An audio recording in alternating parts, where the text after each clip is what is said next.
Hi everybody! With the reemergence of vinyl, a lot of people are out looking for another turntable. The SL 1200 is one that comes to mind. Technics has had those out there for a long time. They're everywhere. You see them in dance halls. You see all these DJs on TV using them. They were strictly designed for DJ use. They're a manually operated turntable, but I wanted to show you an alternative since the 1200s are going for a lot of money, and the SL 1600 is one that's often overlooked. So taking a look at the 1600, this one is a fully automatic turntable. It was the top of the line when they came out back in the 70s and probably into the 80s there. As you can see, all of the controls are on the outside.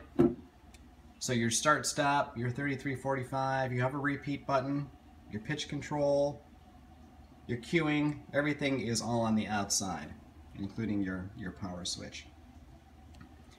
The main difference obviously is going to be this one's an automatic turntable, so if you hit start stop, it's going to bring the arm over automatically. I have to turn it on.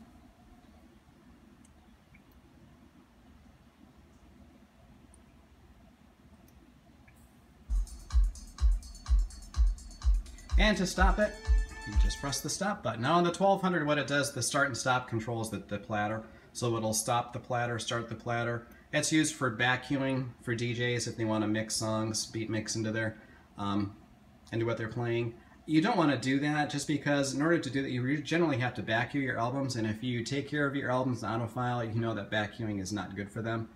Back in the day when radio stations used to play 45s and albums, you could hear them start up if you listen with headphones. It's just because the vacuuming, it disrupted the grooves in the intro of the song, so when they started up, it goes, and it's because they had ruined the albums in the 45s when they started. The nice thing about the SL 1600 Mark II is that it actually has an infrared sensor, and that's in the back. So what it does is it senses if there's an album on the platter, and if there isn't one and somebody presses the start stop, the tone arm won't go over, because if it does, obviously it could ruin your album. I'm not going to take the album off here, but if you were to look at the platter, there's a set of grooves in them, and there's a prism in there, and that reflects back to the infrared sensor in the back.